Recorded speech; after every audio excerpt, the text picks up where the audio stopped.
What I do is inconsequential.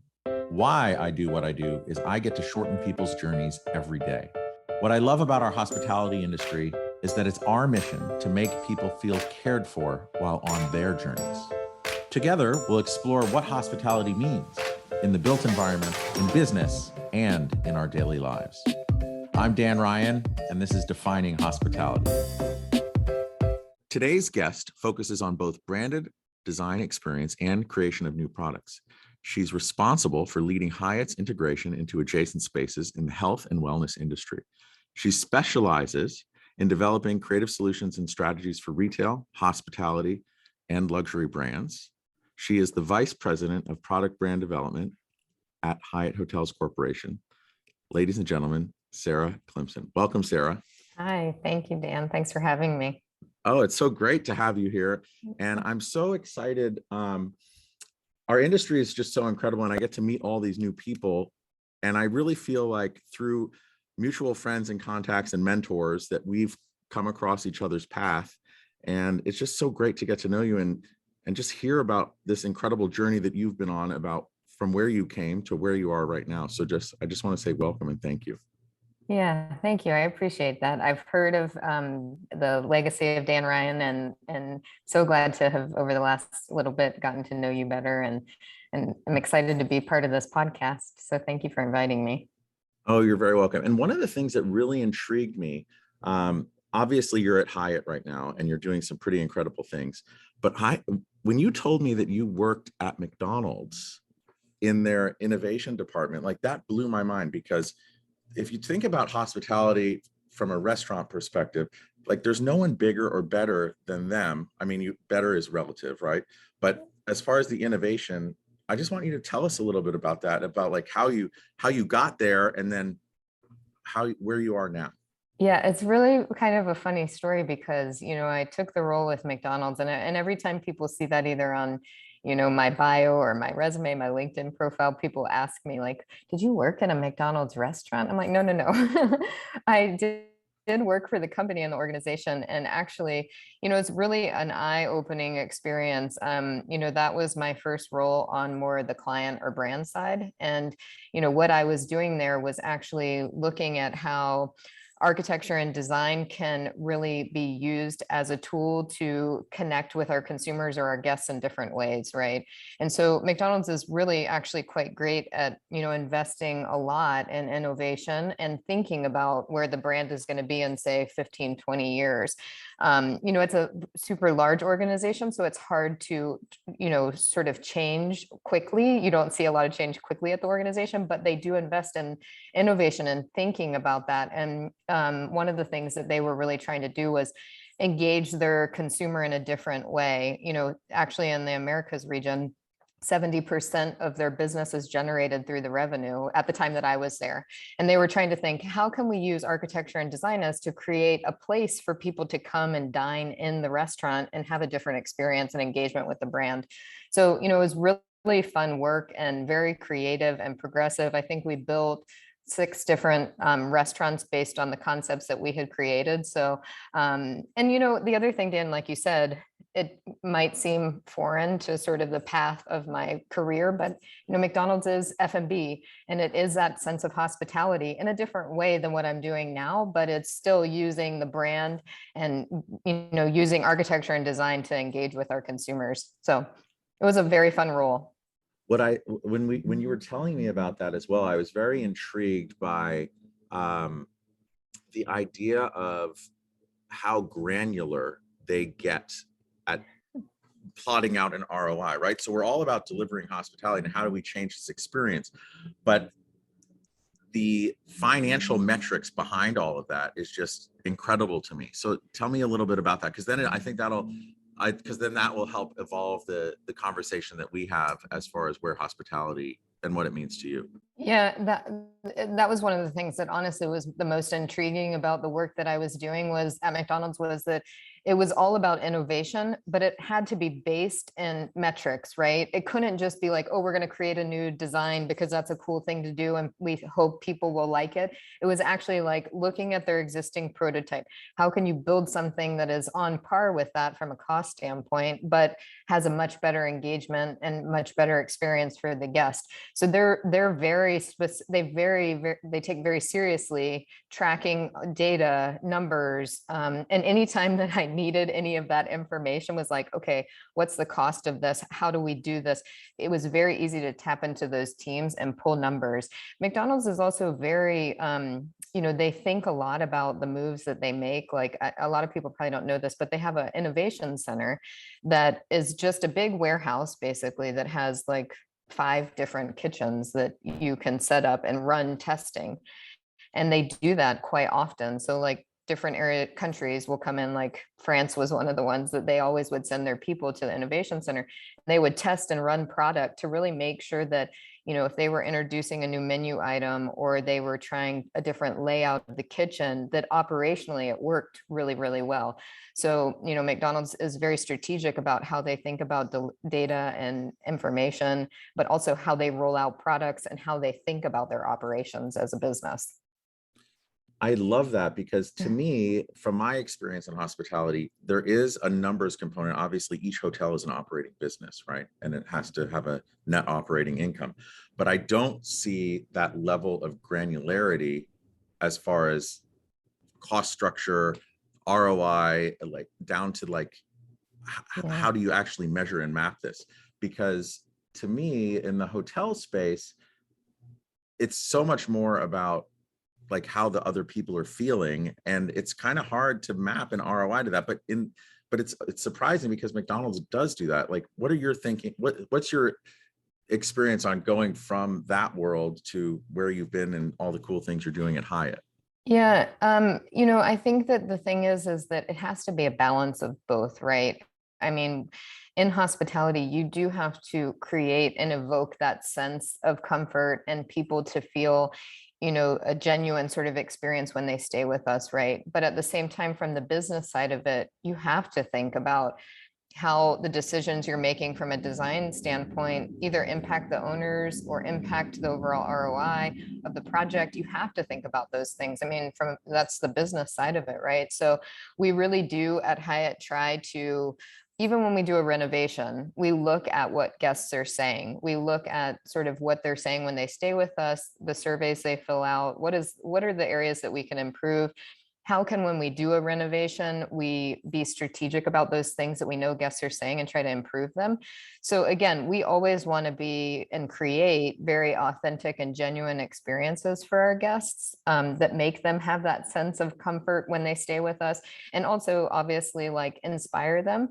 But we also want to make sure that it works from a business standpoint. So we try to balance those two. And it is funny, Dan, because I think McDonald's was so heavy on the analytics, and then Hyatt was just starting to really think about how data can inform the decisions we make when I started at Hyatt. So bringing those two together, I think, has been a fun part of this role, to sort of see how you can impact that guest experience by listening to them, quite frankly. And that's the surprising thing about this idea of hospitality that I've been discovering on this journey.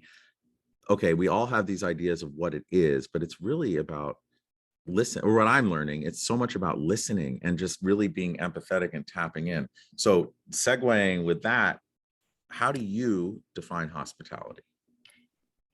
Since you and I first started talking and you raised this question, I've been like kind of rolling it around in my head, thinking about what hospitality means to me. Because I think it's a word that evokes so many different thoughts or feelings for different people, right?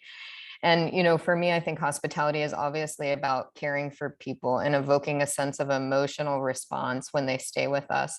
But one of the biggest things that I actually was reminded of this week when I traveled is how important inspiration is in a hospitality experience, right?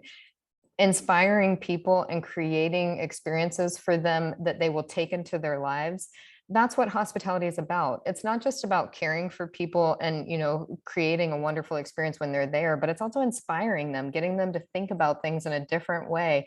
When they go back into their normal lives, they take that sense of inspiration, and hopefully it bleeds into other areas of their lives. I think that's really what's at the core. And I think that's why people are so passionate about this industry, is because it inspires them. The sense of passion can come out in what we create, either through design or the experiences that we create on property.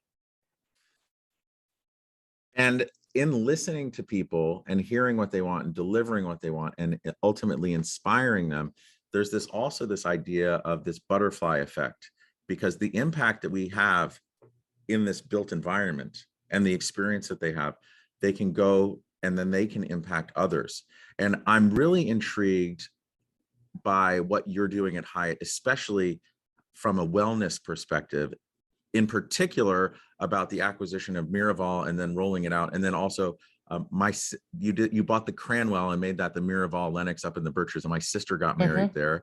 And it's such an incredible Nice. place and so impactful in so many ways in my life personally. But tell us about how, from a wellness perspective, how you guys are trying to impact people, and then when they go home, that butterfly effect and that kind of tidal wave that can happen. Yeah, it's such a good point, Dan, because I do honestly think that, when you have these travel experiences, they impact and change you, right? You bring it back into your life that impacts other people too. So it's not just about your own personal experience, but the impact it can have on others too, right?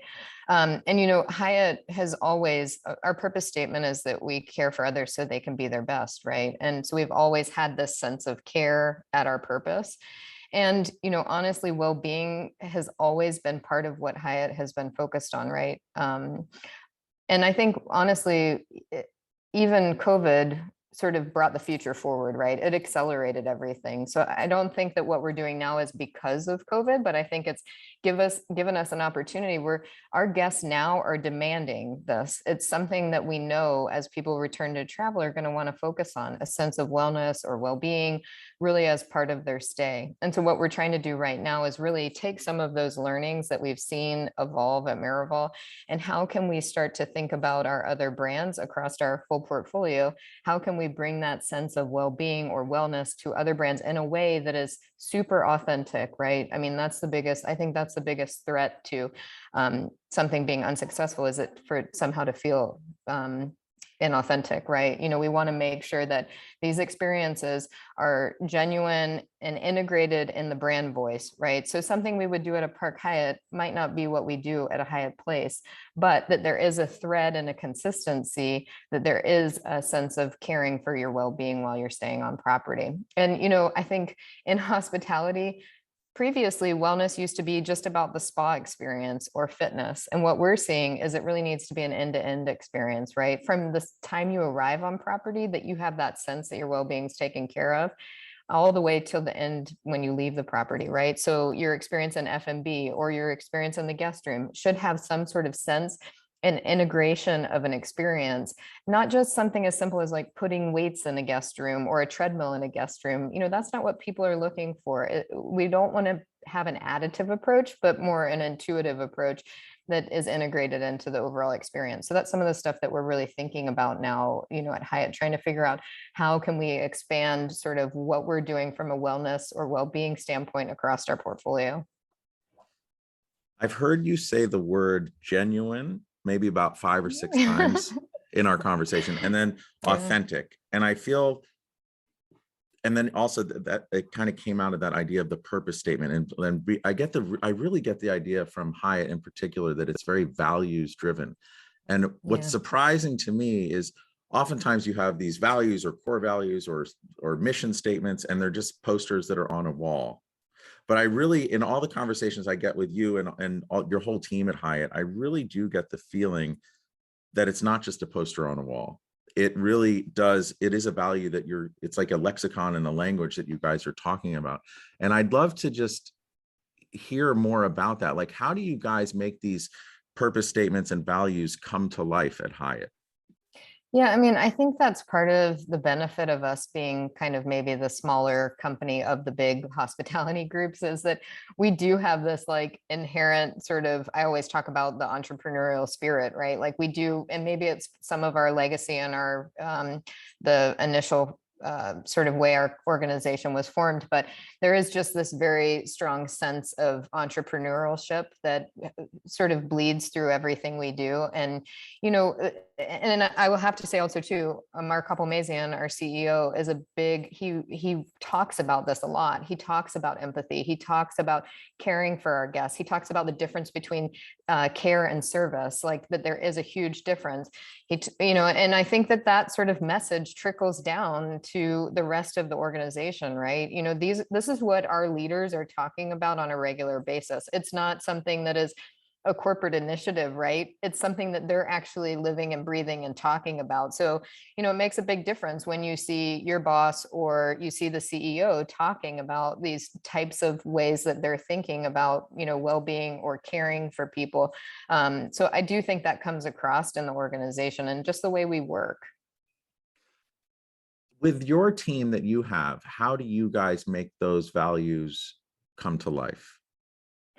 Yeah, I mean, I think a lot of what we do is try to be very collaborative. We try to, make sure that we're working together. And even the way that our groups are set up, our team, my team is part of, has global responsibility. And then we have 3 design services departments that we work with in the regions. And we really try to be as collaborative as possible, always keeping those lines of communication open where we're talking about how can we support you? What are the things you're seeing on actual projects that, we can come up with different ways of thinking about it or talking about it that can support your needs. So I think there's a lot of dialogue between, how can we support each other? And, quite honestly, the other thing with Hyatt is, our teams are very streamlined right now. So there's no time for, conflict. The way that we have to work is very collaboratively and sharing resources. And I think honestly, that's almost made the teams tighter knit and relying on each other in a different way. That's been really, I think, quite productive. Um, I'm speaking from not really knowing that much here, but when I look at, I think you referred to being one of the big brands, but having a smaller and kind of, I don't know, just I actually don't remember exactly how you said it, but being one of the big brands, but just having a smaller feel, I guess that's what it Yeah. was. What and where I'm not knowing and just kind of dumb in this area, I feel like Hyatt, more than the other brands, actually owns more of their assets than the other brands do. And I think with that ownership, there comes a different sense of care and well-being for all of those assets as well. So walk me through that, like educate me on that. Yeah. And I don't know where we're at specifically with percentage of how many we own at this point, but um, that is something that Hyatt has always sort of invested in. We don't want to ask owners to do something we wouldn't do ourselves on our own properties, right? And so it's important for us to be owners and operators, not just an operations company. And so we really tried to, and even as, Marival, for an example, we own all 3 of those assets right now. And as this brand develops, there's going to be other owners, but we own the first 3. So we can say, these are the things that we did. This is how we want the brand to evolve. So, it's important for us to, as we develop brands, either to make sure that we're investing in the development of the brand or we're owning the brand, right? So, like when we launched Caption by Hyatt, right before the pandemic, a new brand that we developed, our select service lifestyle brand, we invested a lot of money in making sure we built a prototype room, making sure that we had all the documentation together so that owners really could develop the brand the way that we would want it.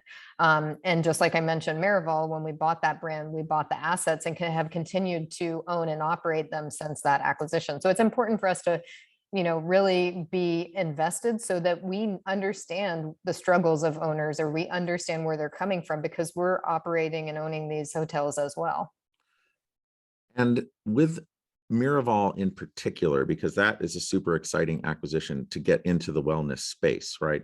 And I think that before you acquired them, they were obviously a leader, a well-known brand and icon within the wellness space. Walk me through like what makes Miraval different and how that how you're excited about how that will impact its guests. Yeah, so I will be completely honest with you. When we first bought Miraval, I don't think a lot of people understood within Hyatt exactly what it was, right? Like, I think a lot of people had this preconceived notion that it was a resort or a destination spa.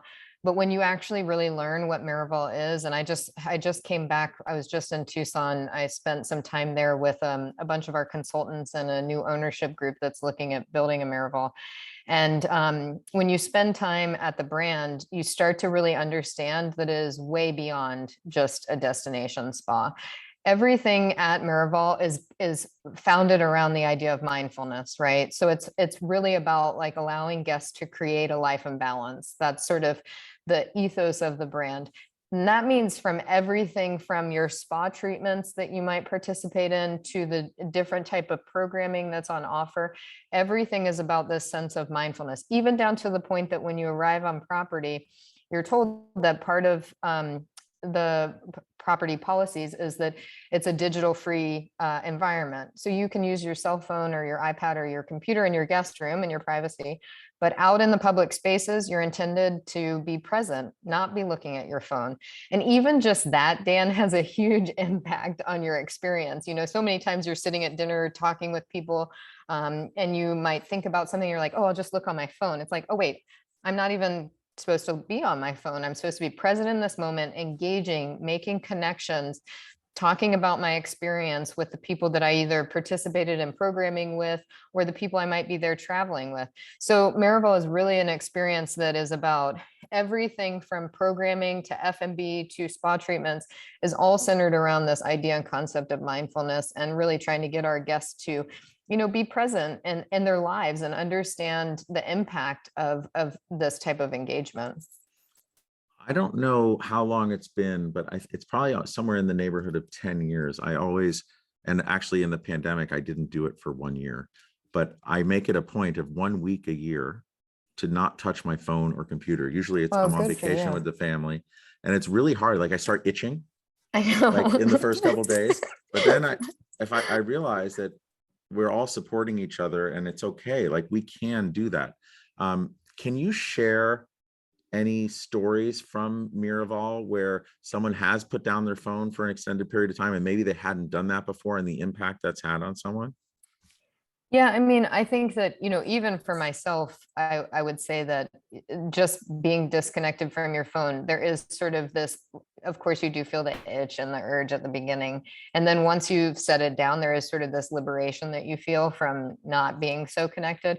And I think a lot of guests go through that. I will share instead a different experience that I think has been really, really powerful. We have a program at Miraval that's centered around equine therapy. So working with horses, and really what the experience is about is trying to get people to understand that when you work with an animal, the animal knows where you're at, whether you know personally or not. They understand. They can pick up on your tones, your vibes, the things that are going on internally within you. And so what this experience is really about is guiding the guests to begin to engage with the animals, to begin to be a catalyst to open up conversations for, things that are going on in your life that maybe you're not even aware of, right? And every time I am at Miraval and talk to people who've done equine, they're like, at first I just thought we were going to go work with some horses and it was going to be really peaceful and beautiful. By the second person that went, everyone was crying in the circle, and we're all now friends. And it's like this very amazing, powerful experience from something very simple, like just working with horses. But the way that our specialists really, facilitate the conversation, get people to open up, get people to be quite honestly vulnerable and engage in this experience, it's very, very transformative. I mean, people come out of that experience. Actually, yesterday, even I was on the shuttle back to the airport, and there were these two women in the van. They didn't know that I worked for Hyatt, and they were talking about their equine experience and how moving and amazing it was. So there's a lot of programs like that at Miraval that, again, I'll use the word transformative. Miraval is a place that you go to be transformed and take that into your life once you leave the property. Okay, so this is super surprising. I've heard of therapy and working with horses, and I've even seen, I think on Miraval, where you go and you paint the horse, right? That's Yep. part of it. But I didn't realize it was it could be a group exercise. So walk me through that transformation, because one of the things that I'm learning in this journey of discovering what hospitality is, it keeps coming up, this idea of open-hearted listening. And I think you even said it's just very opening and vulnerable, but like, how does that work? And I've never done it, and I'm curious. Well, so this is the beauty of Miraval too, is that, people go to Miraval for all different reasons, right? Like and I think that's, again, part of the beauty of the property is you might have, someone who is there because they just received some fairly bad medical diagnosis, and they're there trying to deal with what the future may be for them. You might have a group of women that are there doing something like celebrating an engagement or a wedding. So you have sort of these like very sort of diverse purposes for the stay, right? And people are coming there for a large range of different reasons. But what these sort of therapies do, or these, and I won't really call them therapies, but what these different programming and offerings provide is a sense for people to come together and connect, right? And so our specialists really work through those conversations and ask questions that begin to draw some of that out. The programs also make people feel very comfortable. So they allow people to open up and to be more vulnerable and to allow those connections to happen. That's one of the things I think that's also very different about Miraval. We talk a lot about Miraval being a luxury product, but one of our biggest assets at Miraval is the connection between our colleagues and our guests.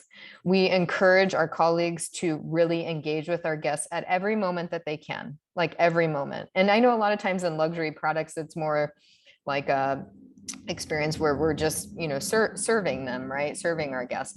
But at Miraval, it's about connecting with our guests and understanding their purpose, understanding why they're at the property, and then crafting experiences around that purpose and that intention so that they really get the most out of their experience. And so that's really what these programs do. So for example, like with Equine, they will start with talking about the horse and going through the exercise, and then each person has an opportunity to participate. And it's a very simple exercise, but it's very in depth with sort of pulling out the themes that we want to try to get people to respond to. So what typically they do, and every equine program is a little bit different at Miraval, but what they try to get each person to do is to get the horse to raise its hoof so you can clean the hoof. And to get a horse to raise its foot, the horse has to feel comfortable with you. You can't be somebody that's like hiding something, right? And so you will watch people that go up to the horse and they're like, oh, I'm just going to muscle it up. I'm just going to get the horse to lift the leg. No, that's not what They're it's like, about. nope. No, the horse is like, oh, buddy, that's not going to happen, right? And so Wow. it's really about this way of like connecting with an animal that's, bigger than yourself, bigger than, your surroundings, and really trying to get them to have an interaction that evokes some of these, again, themes that we're trying to pull out for guests. So if I'm a guest at a Miraval and does each Miraval have an equine program? Yes, so we have Miraval Tucson, which has been there for like 25 years. They just celebrated their 25th anniversary. And then we opened the year before the pandemic, Austin. And then in 2020, in the summer, we opened Berkshires. So each one of those do have equine therapies. So if I'm a guest at Miraval and let's say I just go by myself and I see on a menu of offering, there's equine, and then I go to this equine program, I assume it's in a stable or in a pasture, and are other guests there at the same time, or is it like, how does it work? And like, what do you do? How long is it? This is amazing. So I feel like Dan, I need to get you to go to a Miraval. So maybe we'll have to organize that so you can go experience some Perfect. of the programmings. But the thing that's interesting about Miraval is also too, the way that we really set it up is that you spend a lot of time when you initially set your reservation with what we call an experiential planner. And the experiential planner helps to, you have in-depth conversations with them about, what is the intention of your stay? What are you looking to get out of the stay? What type of programs and activities do you want to participate in? We share some of the programs and activities that are on offer as part of their stay so that they can, determine, and obviously like the program is all listed on the website, people can look at it or whatnot, but you spend a lot of time with an experiential planner, even prior to your arrival. You plan out your itinerary, and that can be a variety of offerings. It can be everything from culinary programming to fitness programming to spa offerings. And I will say that's the other thing that's different about the spa. The spa, yes, is intended for the treatments that you have to be relaxing and help with self-care and whatnot, but there are also innovative treatments. Several of the treatments that are on the spa menu, you can only receive at Miraval. So we've created programming centered around this idea of mindfulness. So it's not just indulgence, right? It's about like really tapping into those themes of mindfulness, even in your spa experience. So you spend a lot of time creating these itineraries. When you get to property, you have the opportunity, of course, to again talk to the experiential planners. If you see on the agenda something else you'd prefer to do, or you want to switch your schedule, you can totally do that. Miraval offers a ton of programming that is included in your rate. There's some additional programming that are additional charges. You can do private sessions, you can do group sessions. It all just kind of, again, goes back to the intention of your stay. Depending on what you're trying to get out of your stay, it's really crafted around that. That is incredible. Just hearing what is the intention of your stay. If we really think about like, what is the intention of our day? What is the intention of this conversation? It's really this mindset. And I know you've said genuine, you've said mindfulness, but it's really this transformation and like idea of intentionality where, I mean, I'm guilty of this. I don't think about I try to as much as I can, but there's so many times where I'm just reactive and not intentional. And being intentional, I think, is the ultimate form of mindfulness, right? Because you're just fully aware and present. So Yeah. how has that experience of the acquisition and scaling of Miraval, how is there any story that you can tell about how that's transforming Hyatt in general, or you as a person as well? Well, I will say I'll start with me personally. I mean, honestly, Miraval has had a huge impact on me. Like, when we acquired Miraval, I was the point person and the lead for the projects we were developing. And I worked really closely with the Miraval group team, and I talked with them a lot about these themes and the impacts, and even became very close friends with one of the guys who's been involved in Miraval forever. And Simon and I talk quite often about these themes, even in how it translates into other areas at Hyatt and whatnot. And quite honestly, I've even found myself the impact it's had on me personally, the way that, and I know this maybe sounds silly, Dan, but like the way I engage with my partner, the way that I engage with my daughter, the things that I see that I honestly am not sure I would have fully been present for, I will attribute it to this work, the work that I've been developing with Miraval and what we've been trying to bring to Hyatt. It's had a huge impact on me personally and the way that I think about things. Quite honestly, even the way that I think about how I engage with my teammates.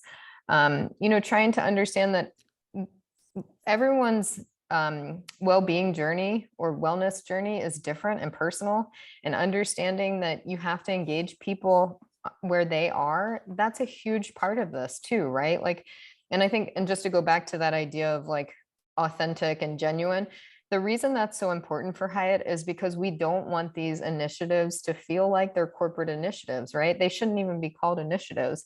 It's just the way that we work and what we do, right? Like it should be just ingrained in the experience, to be that authentic and really be a sort of caring for people's well-being. It can't be something that is just layered over all of our brands. It has to be, authentic and be told in the brand voice. So to hear you say, like, when we think about in just being genuine and authentic from top down, like a corporate initiative, you said something earlier in the conversation, which was we really encourage our team at Miraval to connect versus serve.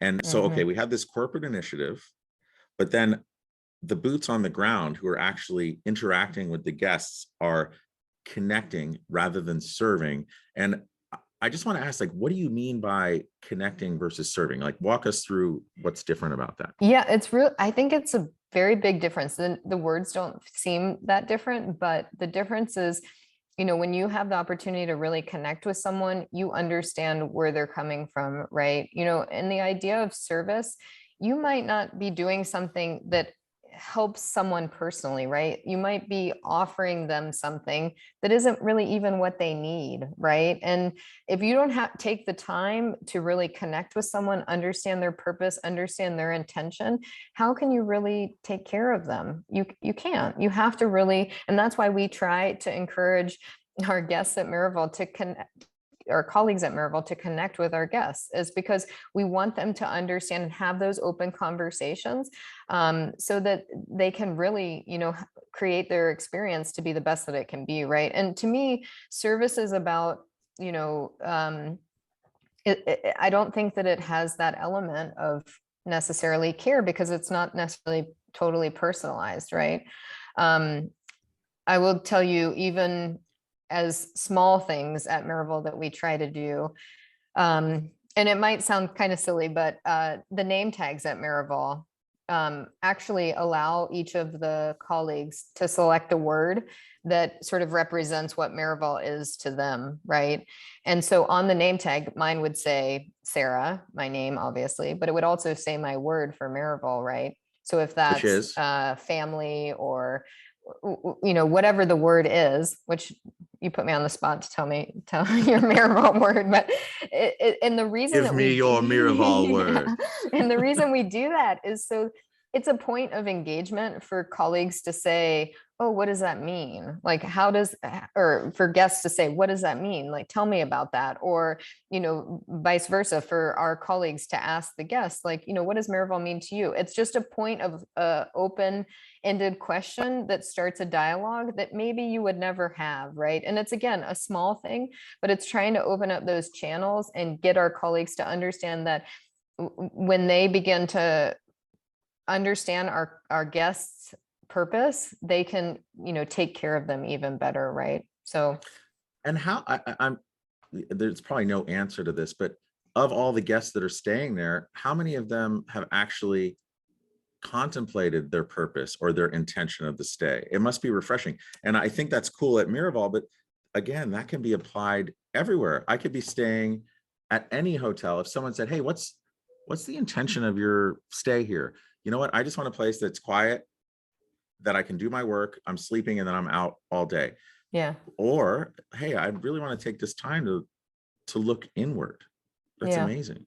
Yeah, I think it's a great way to start to, think about hospitality a little differently, right? Is that, everyone comes to their sort of experience with hospitality from a different place, and making sure that we understand our guests at that level is really important. And it's also asking your guests to be vulnerable in a way, right? And think about the vision, right? Because I think oftentimes while we think about mindfulness and just being right where we are right now, one of the things, okay, so I think a lot of us don't do that, number one. Number two, I think a lot of us don't think about the vision of where we want to be today, tomorrow, 10 years, 50 years. And I think that that visioning exercise is really powerful. And it is nice to just stop and think about that. Have any of those initiatives from Miraval trickled out since you've been there into Hyatt at large? Yeah, I mean, I think, and I want to just say one thing too about, you mentioned the word like mindfulness, and I know we've talked about that. And I think the other thing that's a little difficult with even that word is that it conjures up a sort of sense that, people might not always be comfortable with that idea of mindfulness, right? Like people might think that, I like to use the word actually awareness, because I feel like that's a much more approachable word for a larger group, right? Even to say, like, bringing awareness to the things that you're doing, getting you to tune in to your senses, your experience, that is basically mindfulness. And it's getting people to understand that mindfulness is so much broader and will have such a bigger impact on people than they're even aware of. And it doesn't mean you have to sit down and meditate for an hour to be mindful. Like, you have to tune into things, tune into the present moment, be aware and conscious of your impact on other people, understand what's going on within you and what's going on around you. That's what mindfulness is really about. And that's what we're trying to bring to guests in a way that's digestible and consumable to them, right? That doesn't feel like, heavy or something that I have to do, right? Something that is like eating your vegetables, right? Like, you have to do this because it's the right thing for you. Actually, it has a huge impact. So One of the one of the digital detoxes I did was actually this year. I went through this thing. It's called the Hoffman Process. And it's a week long, like no phone, no anything. But it's really like we all have these things that annoy us about ourselves.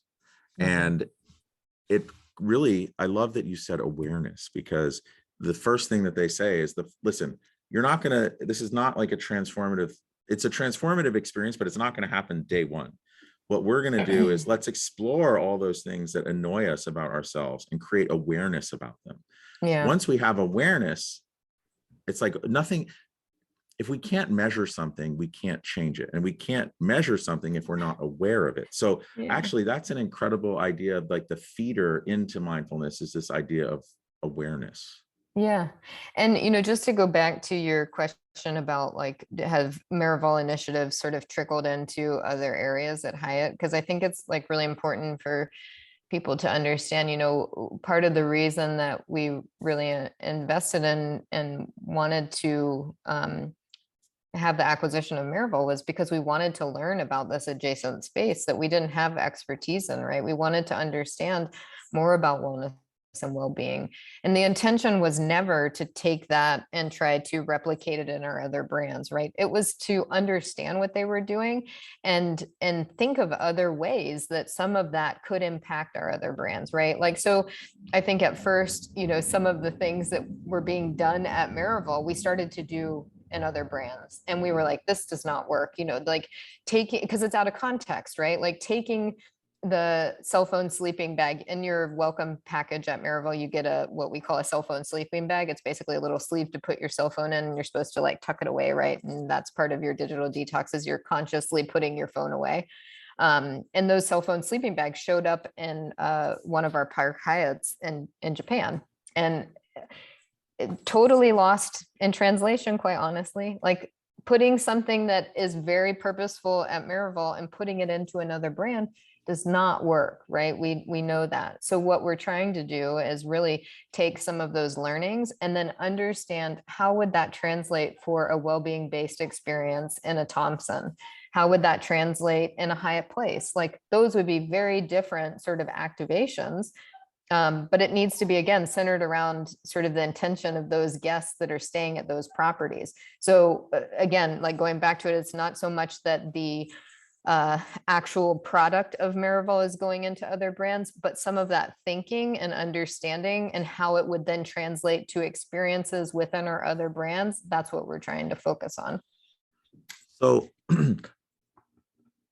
in doing these podcasts, I'm talking to like a lot of creative, just incredible people. And one of the things that I'm like very envious about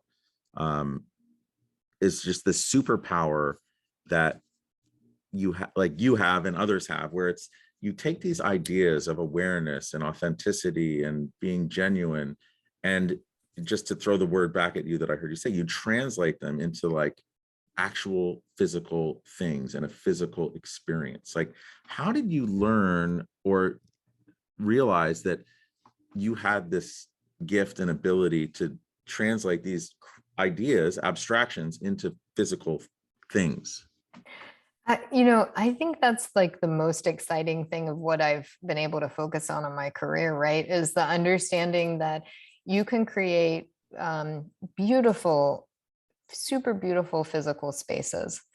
But if they don't support the experience we're trying to create, the guest is never going to get out of it what we want them to, right? So the most important thing that we can do is understand that physical space and experience have to come together, right? And the physical space has to support that experience, right? They have to be developed hand in hand. And I think this is where I get the most passionate about things, right? Is where the design and the experience come together and create something really special, and it has synergies and, you know, energy in a way that a guest might not have experienced if those two things didn't come together. And when did you learn in your life that you had this talent or attraction to that passion, like, and these gifts? Like, when did that come up in your life? It's funny because I grew up in a family of people that, you know, use a totally different part of their brain. I was always the creative child that was like drawing or building something strange out of tissue boxes and, you know, whatever. My sister was off like probably doing math projects or something. And I was always the more creative one. And I actually went to school for interior design. That was what my bachelor's was in. And then I was like, okay, I love interiors. I love this idea of sense of materials and designing the interior of spaces. But I was like, I want to balance it with something that's a little bit more uh, practical, logical sort of thinking. So I did a master's in architecture, and those two together, I think, have been such a nice complement because I understand sort of the logical aspect of the architecture and how, you know, size and scale have a huge impact on people. But I also understand the soft side of design, that is the interiors. How does it feel? What feeling does it evoke? You know, how do the materials impact you? And those two together, I think, really set my career off to say, okay, this is where I want to go. How does architecture and design really impact people in a way that maybe they're not even conscious of?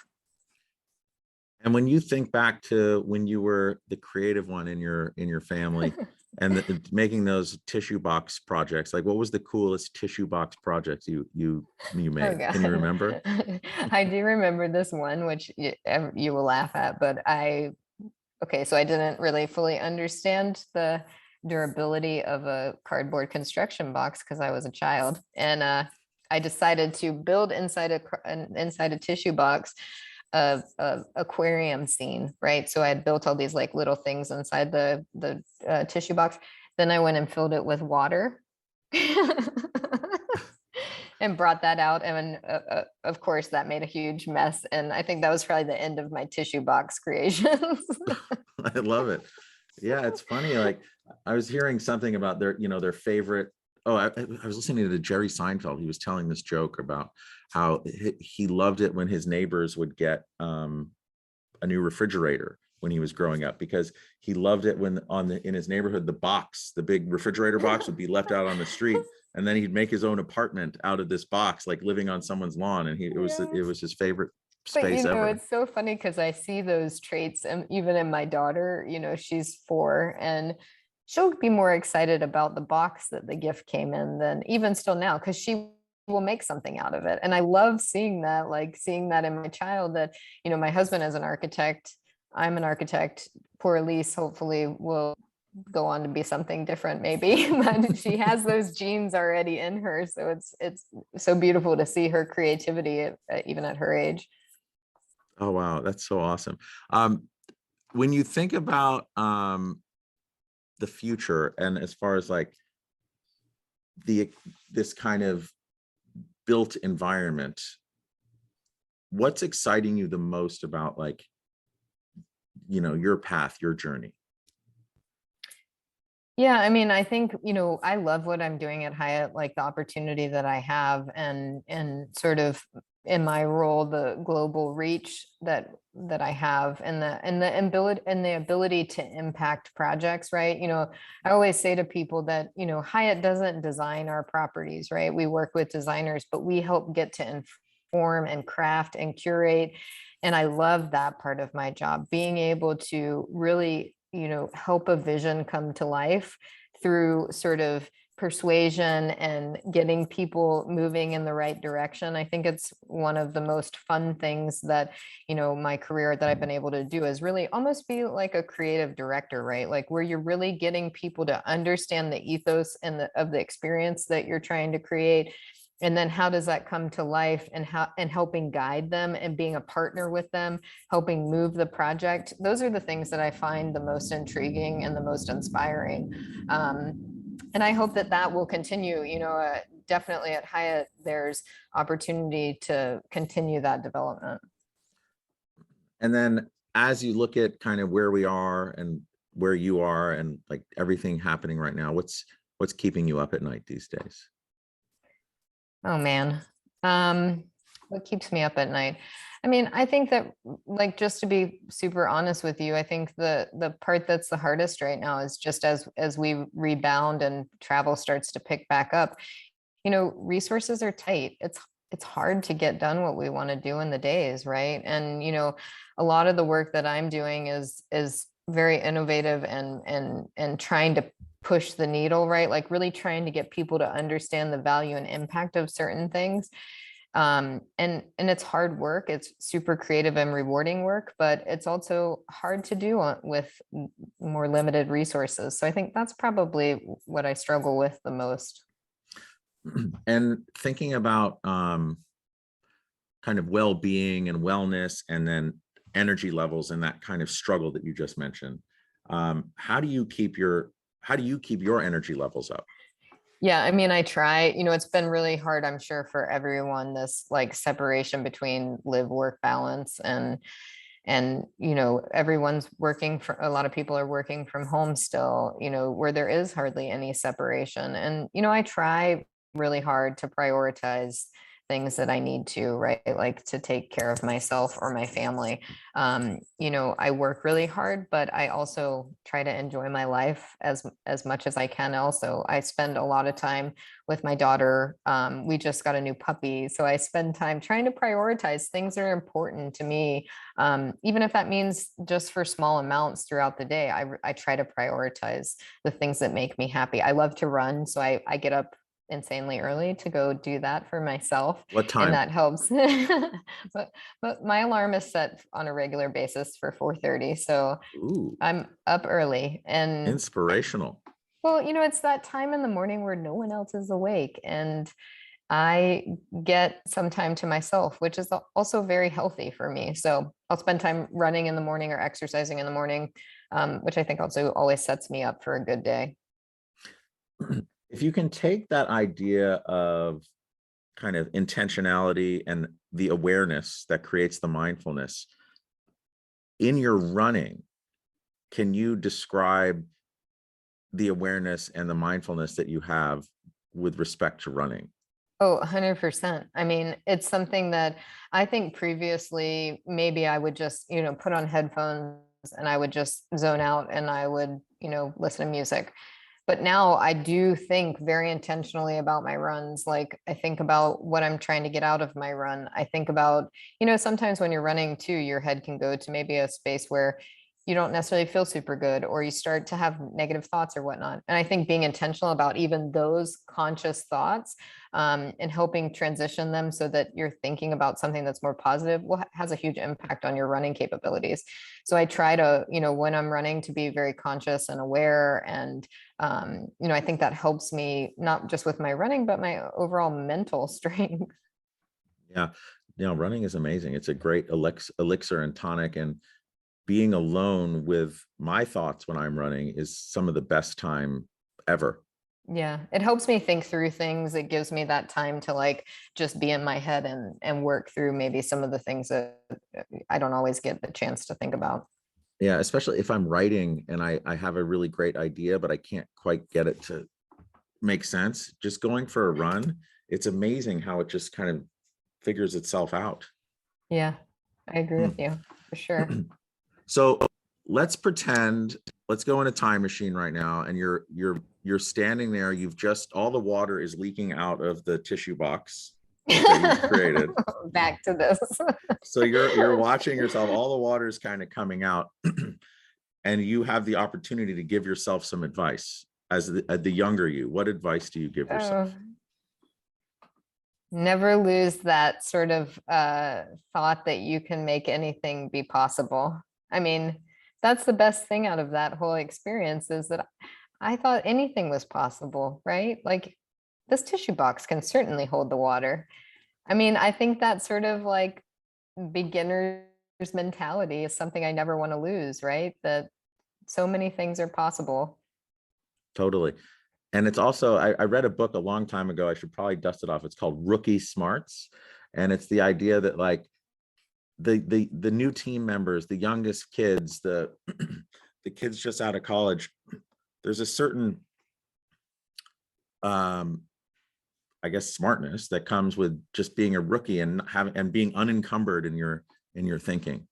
100%. I mean, I always think that, you know, you don't have to be the most senior person in the room to have the best idea in the room. You know what I mean? And I feel like that's one of the things that I've really appreciated about my career, is that I've always had, and thinking about the roles that I've had, people that have advocated for me or seen talent in me that have helped me be myself and have a voice, which is really important. And that's something that I want to, you know, try to always encourage too with my team. Is, you know, I just spent a couple of days with a designer who is super talented, and she's learning about Miraval.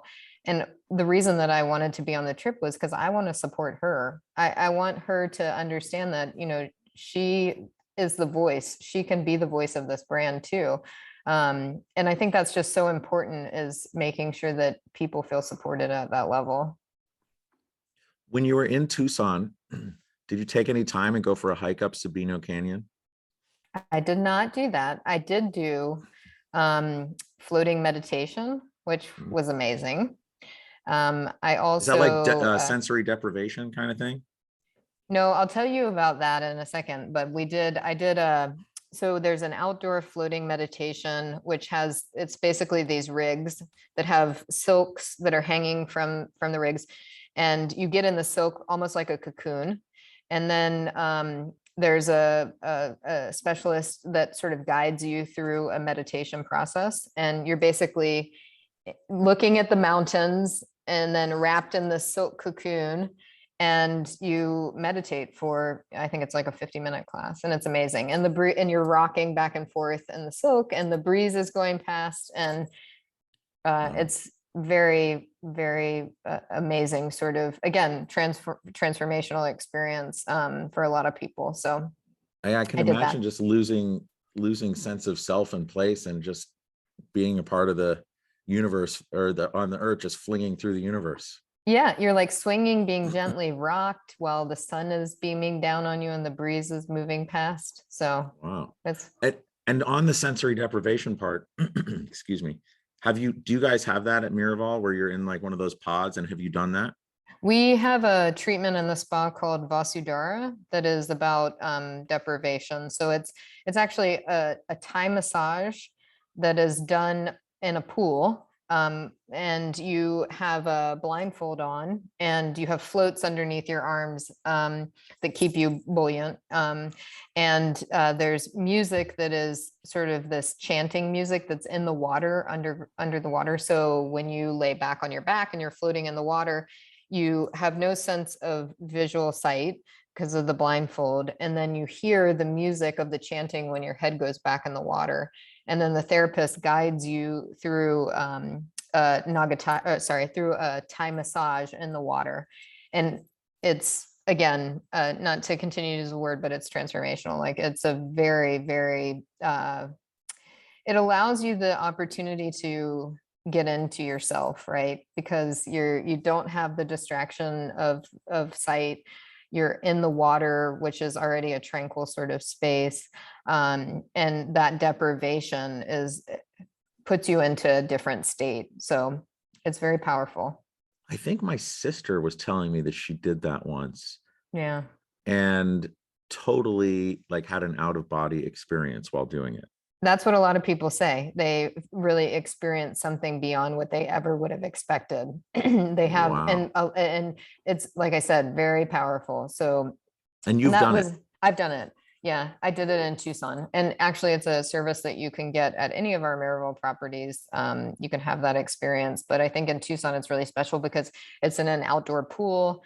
So again, you have like sort of the sense of nature around you, the breeze that you can feel as in the sun sort of beaming on you. It's a very amazing experience. And what's it like after having that transformative experience, like just coming back and like interacting with other humans? Well, it's kind of, it does like, after, I remember after I did Vasudhara, I like got out of the pool and I remember I was like, I'm just gonna like sit for a minute, like I need a minute after this. And that is so much what Maryville is about. Is, you know, I talked all about the experiential planners and having like an agenda, but then there are times at Maryville where you should just like sit and be with yourself and think about your experience. And that's one of the things we try to design across the property too, is like there's little gardens and places where people can just, you know, have a moment after their treatments. But I mean, you know, when you go through something like that, you have a transformative experience, whether it's in programming or, you know, in a spa experience, you do need just a minute to sort of sit and be with yourself to sort of, that's, I think one of the most powerful things at Maryville too, is like after you have those experiences is reflection, right? So you don't really learn, I think you learn the most by reflecting on your experience, right? And so that's just as important as having the experience as reflecting on it. So spending time. And that's one of the reasons that we actually talk a lot about why the experience in food and beverage at Maryville is so important, is because a lot of those conversations you have over meals with other people you've done the activity with is reflecting on what your experience was. And I think you learn so much from that reflection. And excuse me, I think there's the equine experience, there's this floating meditation in the silks, and then the how do you say it, the Vasudhara. Vasudhara in the pool. Yeah. Are those the three most transformational or the most intense or the most impactful experiences that you've had there? Or are there other ones that are like super intense like that? And then if there is those three, which one was the most impactful for you personally? I think one other one that's really impactful is we have challenge courses, which include everything from you know, climbing apparatuses, team building exercises about trust, you know, being suspended 50 feet in the air.